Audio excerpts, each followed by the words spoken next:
Good morning, I'm WaywornWyrm, and welcome to my channel, and welcome to a new series. This is going to be a Pathfinder, sort of Kingmaker, adventure path. So I have copies of most of the Pathfinder books, and some of the Kingmaker adventure path, which I really enjoy, and not only that, but Adam Coble playing, I think it's Owlcat's new Pathfinder Kingmaker game has really gotten me wanting to check this out even more. So I decided to do it. Now, the thing is, I don't have the entire adventure path. I have the odd number ones. And looking through the adventure path as a whole, I really like the first adventure, where they're adventurers exploring this area and they set up a kingdom, and then it's how the kingdom grows in its early days. But I'm not a huge fan of the plot moving past the first adventure. I will definitely be bringing parts of that in, but it's going to be more or less my own thing once they've completed part 1 of Kingmaker. But, yeah, going on from that, for anyone who doesn't know what Pathfinder is, back in the days of D&D 3.5, they decided to open up essentially their engine.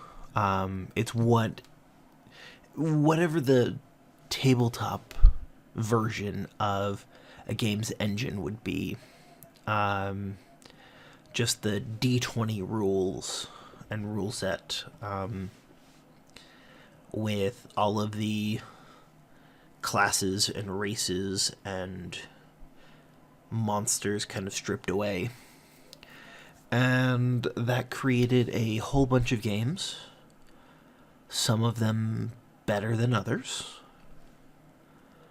to put it mildly. And then when 4th edition D&D came out, there was a lot of pushback in the community, because there was at least a vocal minority, if not just a large number of players who didn't like the direction that D&D went for 4th edition. They thought it was too video gamey, and that's not a terrible criticism, or a terribly wrong criticism of the game. You can definitely argue that point. I think, as someone who DM'd 4th edition, it has a bunch of good things going for it that are ignored. But anyway, there was a company called Paizo who saw an opportunity when 4th edition came out and moved away from I don't want to say rules heavy, but that's kind of what it was. The thing with 3.5 D&D was there was a rule for everything. Anything that a player wanted to do, you just had to hunt down the rule, read it, and it was usually excessively wordy, and bam, you had a rule for it. 4th edition started moving away from that. 5th edition has continued that trend. In some ways, 5th edition moved back a little ways toward the 3.5, and in other ways it moved farther away. There are a lot of things in 5th edition D&D where it's just it's trusted that the DM will make a ruling if he can't find one. But that's not what a subsect of players wanted.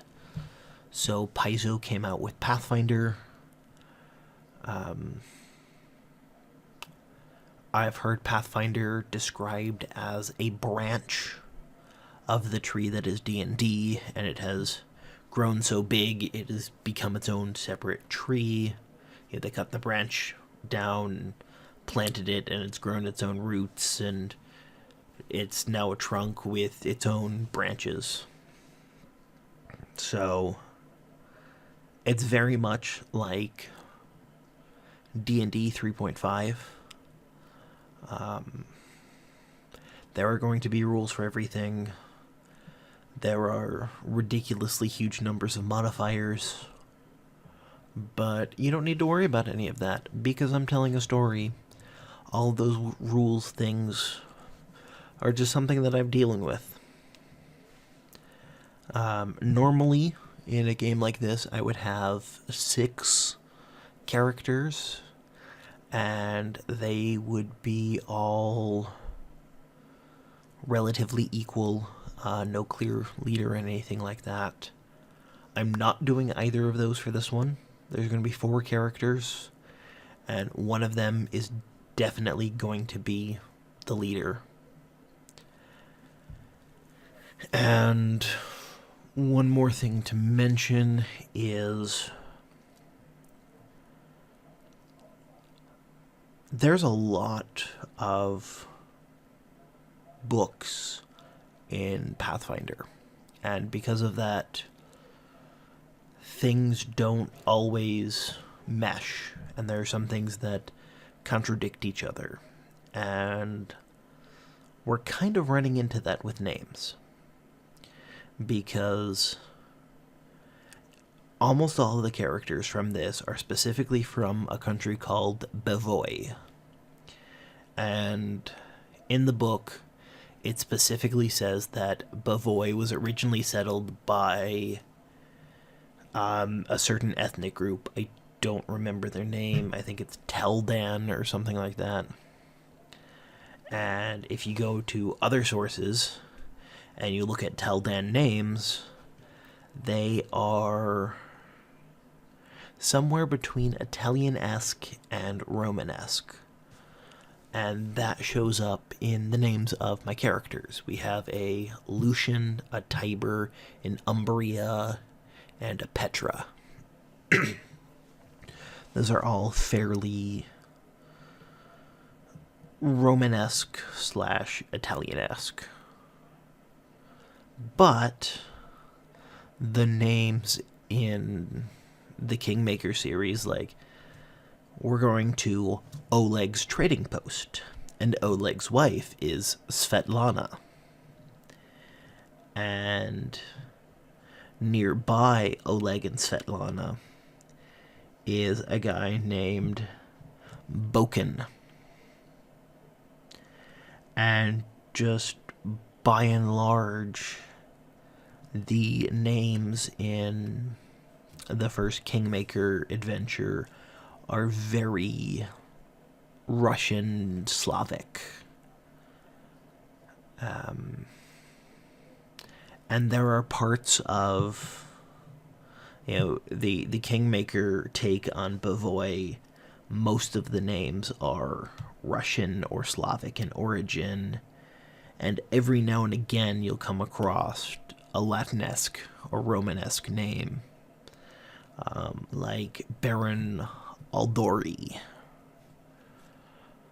So what I'm going to do is the people from southern Bevoy, which are of one cultural group, they're going to have the Romanesque, Latinesque, Italianesque names, where the people from northern Bevoy, which have another culture, they're going to have the Russian Slavic inspired names. And that's just how that's going to be. So I will be putting up the first video in that series here in a couple of minutes. So stay tuned.